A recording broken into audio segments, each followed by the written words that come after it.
भारतीय इतिहास संकल्पना एवं विचार जो यूनिट 1 है एमपीपीएससी प्रीलिम्स की, उसमें हमें अब गणतंत्र वाला जो टॉपिक है उसको देखना है। तो चैप्टर नंबर 11 पर हम पहुंच गए हैं। हम कंटिन्यू आगे बढ़ रहे हैं और आप भी हमसे जुड़े रहिएगा कंटिन्यू, और वीडियो को लाइक भी कर दीजिएगा अगर अभी तक नहीं किया है तो। प्राचीन भारत के गणराज्य के बारे में हमें जानना है और बुद्धकालीन गणराज्य को भी देखेंगे, तो सभी को विस्तार से समझेंगे ना, अच्छे से देखेंगे बहुत शानदार तरीके से। सर्वप्रथम रिच डेविड ने गणराज्यों के बारे में उल्लेख किया, तो ये पूछा जा सकता है कि सबसे पहले किसने गणराज्यों के बारे में उल्लेख किया था। तो रिच डेविड ने किया था, गणराज्यों के बारे में उल्लेख किया। और अवदान शतक से पता चलता है, एक पुस्तक का नाम है अवदान शतक, से पता चलता है कि कुछ व्यापारी उत्तर से दक्षिण देश की तरफ गए। इन व्यापारियों ने इनकी यहाँ प्रचलित शासन प्रणाली के बारे में बताया है। तो गणराज्य के बारे में जानकारी मिलती है अवदान शतक से। और सर्वप्रथम किसने बताया था? रिच डेविड ने सर्वप्रथम गणतंत्र के बारे में, गणराज्यों के बारे में बताया था। कुछ बुद्धकालीन गणराज्य लिखे हुए हैं यहाँ पे, इनको देखना है हमें। तो देखो, अलकप्प के बुली जो हैं, ये बिहार प्रशांत के शहबादा, आरा और मुजफ्फर में। कपिलवस्तु के जो शाक्य हैं, ये नेपाल की तराई में। और जो आपको विशेष रूप से याद रखना है, कुशीनगर के मल्ल, आधुनिक कुशीनगर। और वैशाली के लिच्छवी, बुद्ध काल में सबसे बड़ा गणराज्य हुआ करता था वैशाली के लिच्छवी। और मिथिला के जो विदेह हैं, बिहार के भागलपुर एवं दरभंगा जिले में। इन सभी को अभी विस्तार से समझना है, इसलिए मैंने सभी का नाम नहीं पढ़ा है एक साथ, तो अभी इनको एक एक करके विस्तार से समझेंगे। सबसे पहले हम कपिल वस्तु के शाक्य गणराज्य की बात करते हैं। इसकी पहचान जो है नेपाल के तिलौरा कोट या सिद्धार्थनगर के पिपरहवा से की जाती है। तो जो कपिलवस्तु के शाक्य गणराज्य है, उसकी पहचान की गई है नेपाल के तिलौरा कोट या सिद्धार्थनगर के पिपरहवा से। बुद्ध का जन्म इसी शाक्य वंश में हुआ था। तो जो भगवान बुद्ध हैं, उनका जन्म शाक्य वंश में ही हुआ था, इसी शाक्य वंश में। पिपरहवा से एक स्तूप तथा धातु मंजूषा प्राप्त होती है, जिसको सुकीति ने स्थापित करवाया था। शाक्य वंश का विनाश कौशल नरेश विडूडम्भ द्वारा किया गया था। तो ये पूछा जा सकता है, शाक्य वंश का विनाश किसने किया था? तो कौशल नरेश ने किया था। क्या नाम है इनका? विडूडम्भ ने किया था। अगला जो गणराज्य है, सुमसुमार पर्वत के भंग। सुमसुमार पर्वत के भंग जो हैं, सुमसुमार की पहचान जो है वर्तमान चुनार तथा उसके आसपास के क्षेत्र से की गई है। वर्तमान चुनार और उसके आसपास के क्षेत्र से। यह वत्स राज्य के अधीन हुआ करता था।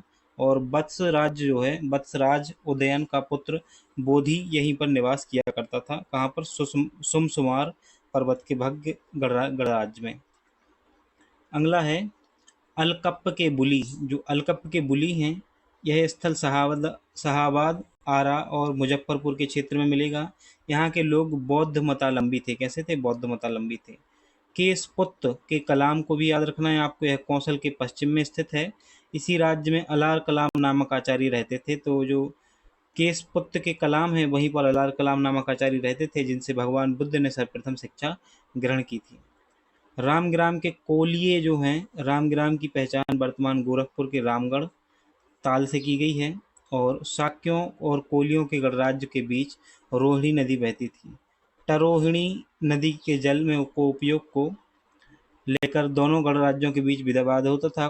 कोलीय गणराज्य अपने पुलिस शक्ति के लिए प्रसिद्ध था। तो देखो, कोलीय गणराज्य जो है, इसके बारे में आपको याद रखना है कि शाक्यों और कोलियों के बीच एक नदी बहती थी, रोहिणी। इस रोहिणी के जल को उपयोग को लेकर विवाद बना रहता था। और जो कोलीय गणराज्य है ना, इनकी पुलिस जो है विशेष रूप से प्रसिद्ध थी। कुशीनगर के मल्ल बहुत ही महत्वपूर्ण है, यहाँ से क्वेश्चन बन सकता है। इसकी पहचान वर्तमान कुशीनगर जिला स्थित कसाया से की गई है। वाल्मीकि रामायण में इन्हें लक्ष्मण के पुत्र तुमल्ल का वंशज माना गया है, कुशीनगर के मल्ल को। पावा के मल्ल जो हैं, यह वर्तमान कुशीनगर में स्थित परडोना फाजिल नगर के आसपास क्षेत्रों में फैले हुए थे। पिपलिवन के मौर्य जो हैं, इनको शाक्यों की एक शाखा माना जाता है। पिपलिवन की पहचान वर्तमान गोरखपुर के कुसमही जंगल के पास स्थित राजधानी नामक गांव से की जाती है। अगला नाम है वैशाली के लिच्छवी। कौन? वैशाली के लिच्छवी। यहाँ पे पीडीएफ थोड़ी मुड़ी हुई है। वैशाली के लिच्छवी। वैशाली की पहचान मुजफ्फरपुर जिले के किसी गांव के नाम पर की गई है। और बुद्ध काल का यह सबसे शक्तिशाली गणतंत्र हुआ करता था, वैशाली का लिच्छवी गणराज्य। यहाँ का राजा चेटक था और इसकी पुत्री चेलन्ना तथा बहन का नाम त्रिशला था। चेलन्ना का विवाह मगध नरेश अजातशत्रु से हुआ था। मिथिला के विदेह की बात करें तो मिथिला की पहचान वर्तमान दरभंगा तथा भागल जिलों के आसपास के क्षेत्रों से की जाती है। बुद्ध के समय यह एक प्रमुख व्यापारिक केंद्र था। यहाँ का राजा जनक अपनी शक्ति एवं दार्शनिक ज्ञान के लिए प्रसिद्ध था। कुछ अन्य गणतंत्रों की बात करते हैं।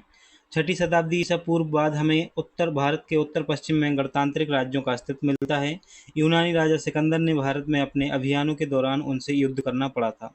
गणतांत्रिक राज्य जो सिकंदर से लड़े हैं उसमें हैं असमक, असमक, माल्य, क्षुद्रक, अर्जुन नायन, मुसीका और आदि थे। ये क्या हैं? गणतंत्र हैं उस समय के जो सिकंदर से लड़े हैं। सिकंदर की वापसी के बाद चंद्रगुप्त मौर्य ने इन सभी गणतांत्रिक राज्यों पर विजय प्राप्त कर ली। मौर्य साम्राज्य के पतन के बाद हम पश्चिम भारत में गणतांत्रिक राज्यों के अस्तित्व को पाते हैं। इनमें मालव, अर्जुनेय, मद्रक के राज्य काफ़ी महत्वपूर्ण हैं। उनमें से प्रत्येक ने विदेशी आक्रमणकारियों के खिलाफ देश की रक्षा में महत्वपूर्ण भूमिका निभाई है। संभवतः प्रत्येक मामले में राज्य का प्रमुख चुना जाता था और उसे महाराजा या महासेनापति कहा जाता था। इसके अलावा सिबियों ने चित्तौड़ के निकट अपना राज्य स्थापित किया।